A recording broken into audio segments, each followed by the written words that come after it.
안녕하세요. 북사랑 카페에 오신 여러분들을 환영합니다. 오늘 여러분들께 소개해드릴 책은요, 유럽의 시간을 걷다인데요. 이 책 한 권으로 유럽의 건축물과 역사, 그리고 미술사를 한꺼번에 들여다볼 수 있는 아주 흥미있고 놀라운 책이라고 말씀드릴 수 있습니다. 우리들이 여행 가고 싶은 나라들을 꼽으라고 하면요, 대다수가 우선 유럽을 선호하는 경우가 많은데요. 사실 전 세계의 사이즈를 놓고 볼 때 여러 나라가 공존하는 것에 비해 유럽은 그리 큰 땅덩어리는 아니지만요. 서구 문명은 지금까지도 우리에게 많은 영향력을 끼쳤고요. 화려하고도 복잡다사한 역사를 가지고 있으면서 볼거리를 많이 제공해서 아닐까 생각되어집니다. 좀 아쉬운 점은요, 제가 유럽에 살았을 때 이런 훌륭한 책을 먼저 읽을 수 있었다면 무수한 유럽의 문화재들을 보면서요, 하나의 맥으로 짚어볼 수 있는 안목을 가질 수 있었을 텐데라는 생각을 해보면서요, 다음에 유럽을 재방문할 때에는 더 많은 것을 얻고 돌아올 것 같습니다. 자, 그럼 지금부터 유럽의 시간을 걷다 그 이야기를 시작해 보도록 하죠. 이 책의 이야기는 역사를 거슬러 올라가 로마 제국의 멸망으로부터 시작됩니다. 여러분들은 아주 먼 이야기라고 생각하실 수 있지만요, 지금까지 내려오는 많은 문화유산들이 그리스와 로마 문명에서 기인한 것들이 많고요.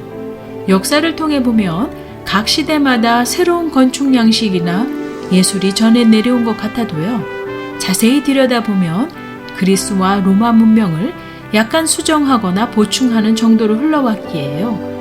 고대 문화가 차지하는 비중은 실로 크다고 할 수 있습니다.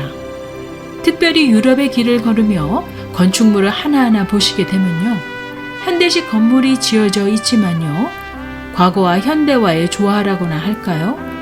유럽의 건축물들은 과거와 현재가 살아 숨쉬고 있는 증거라 할 수 있습니다. 로마 제국은 그 어떠한 제국보다도 광활한 영토를 장악하고 있었는데요. 지금의 영국으로부터 동쪽으로는 중동, 북아프리카에 이르기까지 넓은 영토를 통치하다 보니 통치에 어려움이 있었고요. 후에는 동로마와 서로마 제국으로 나뉘게 됩니다. 동로마 제국은 15세기로 막을 내리지만요, 서로마는 유럽의 척박하고 추운 지역에 살던 야만인들의 지속적인 침략으로요, 서기 476년 5세기의 멸망에 이르게 되고요. 사회는 무질서와 혼돈으로 빠지게 됩니다. 야만인들의 침략 목적은요, 음식과 옷가지, 그리고 가축 등 로마 제국이 소유한 재산에 더욱 관심이 있었다고 하는데요. 그들의 대다수는 문맹이었다고 하고요. 심지어 지도자들도 글을 읽지 못했다고 하죠. 이들은 굉장히 잔혹하고 난폭했다고 전해지고요. 300년 이상 무차별 수탈을 일삼았는데요. 이것이 유럽 역사의 암흑기인 중세시대의 시작이라고 합니다.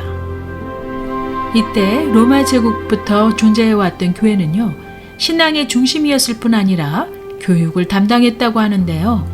그래서 교회는 지적 수준이 꽤 있는 사람들이 있는 곳으로 여겨졌고요. 교육을 넘어 국가의 정치 체계와 사회 구조를 만들어 나가는 역할을 감당했습니다. 유럽 서쪽의 프랑크족이 유럽 사회의 새로운 지배 세력으로 부상했을 때예요.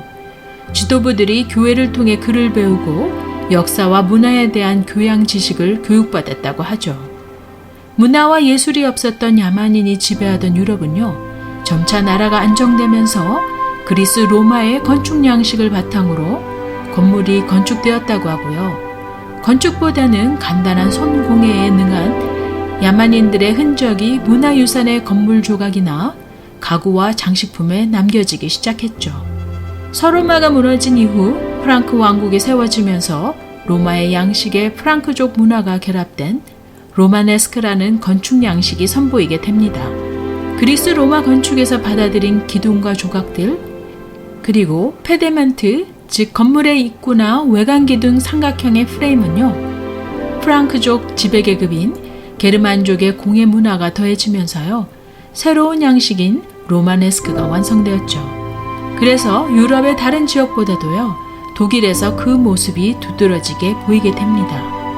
한편 당시 이탈리아를 중심으로 동편의 비잔틴 제국을 형성하고 있었던 동로마는요, 중동 지방, 지금 터키의 수도인 이스탄불을 수도로 삼고 있었기에요.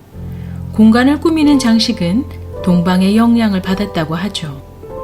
내부의 화려한 모자이크와 프레스코화가 그 대표적인 예라 할 수 있습니다. 이러한 비잔틴 양식이 로마풍의 건축 양식에 섞이게 되었고요. 초기 로마네스크의 양식은 독일 아헨 성당에서 찾아볼 수 있습니다. 봉건 시대가 본격적으로 시작되면서요, 건축 양식은 두 종류의 형태로 존재했다고 하는데요. 봉건 제도의 가장 위에 위치한 영주를 중심으로 성을 짓는 일과 수도원을 중심으로 한 교회를 짓는 일이었죠. 건축물에서 볼 수 있듯이 불안정한 사회의 모습을 대변하는 양 잦은 외부의 침입에 대비하기 위해 성은 폐쇄적 성격으로 지어져서요, 투박해 보이는 아주 단단한 벽이나 작은 창문의 모습을 보여줍니다. 연대상으로 중세는 서로마가 멸망한 이후 1000년 동안 지속되는데요. 중세를 크게 로마네스크의 시대와 고딕 시대로 구분할 수 있습니다. 고딕 시대는 중세의 후기 부분에 해당되는데요. 점차적으로 전쟁과 민족의 갈등은 줄어들면서 각 지역 중심으로 국가가 형성되면서 도시 및 국가 간의 무역이 활발해지기 시작합니다. 그리고 무역의 중심이 되었던 도시들은요, 상당한 부를 축적하게 되는데요. 이러한 부를 바탕으로 도시의 각종 시설들인 대성당, 시장, 성들이 들어서기 시작했죠. 그러면서 과거의 성직자들만이 향유했던 학문이 발전된 도시 중심으로 여러 분야의 사람들에게 전파되었습니다. 중세의 중기와 후기를 연결하는 데 결정적인 사건은 십자군 원정을 꼽을 수 있는데요. 당시 십자군 원정은 정치적인 상황과 깊은 연관이 있었죠. 국가를 통치할 왕이 되기 위해서는 교황의 허가가 필요했다고 하고요. 교황이 왕의 통치권을 인정해주면 왕은 그 대가로 십자군 원정을 떠나야 했습니다.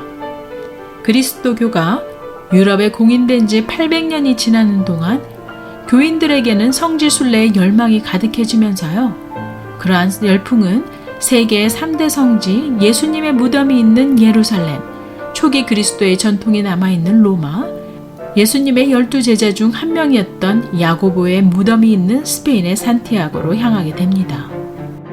십자군 원정의 초기 목적은 순례단을 보호할 목적이었지만요, 이후에 이들은 성지 순례를 넘어 예루살렘을 정복하기 위해 군사적 행동을 시작하게 되는데요.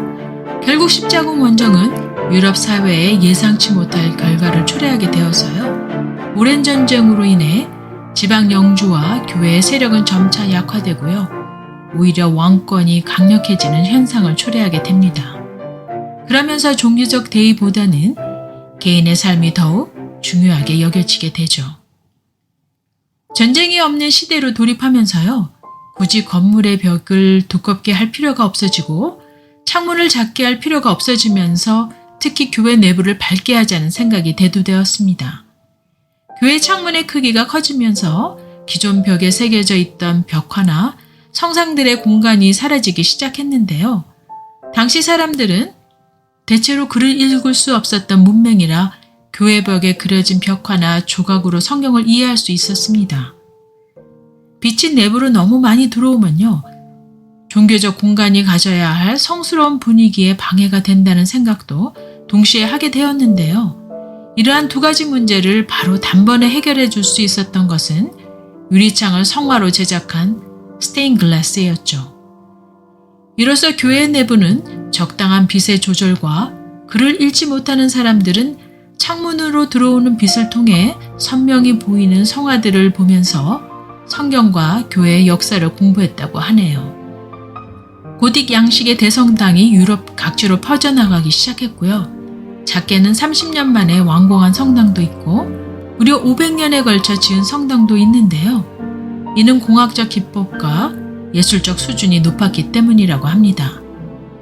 또한 대성당이 유럽 곳곳에 지어져서 석공들의 잦은 이동이 있었다고 하는데요. 고딕 양식의 특징은 첨탑, 뾰족한 아치, 프라잉 버틀리스, 즉 나무의 가지처럼 얇게 뻗어가는 버팀벽, 그리고 스테인 글라스가 있다고 하네요. 또한 기교나 장식성이 떨어지는 로마네스크보다는 고딕은 비례와 척도를 따르는 그리스의 정신을 바탕으로 형식과 틀에서 벗어난 자유로움을 표현하고자 했다고 합니다.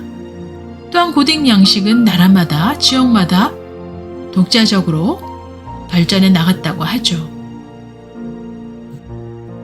저는 유럽의 시간을 걷다를 리뷰하면서요, 간단히 중세 시대만 여러분들께 말씀드렸는데요. 르네상스부터 그 후에 전개되는 건축 양식과 예술은 책을 통해 풍부한 지식을 얻으시길 바랍니다. 이 책은 총 6장으로 되어 있고요.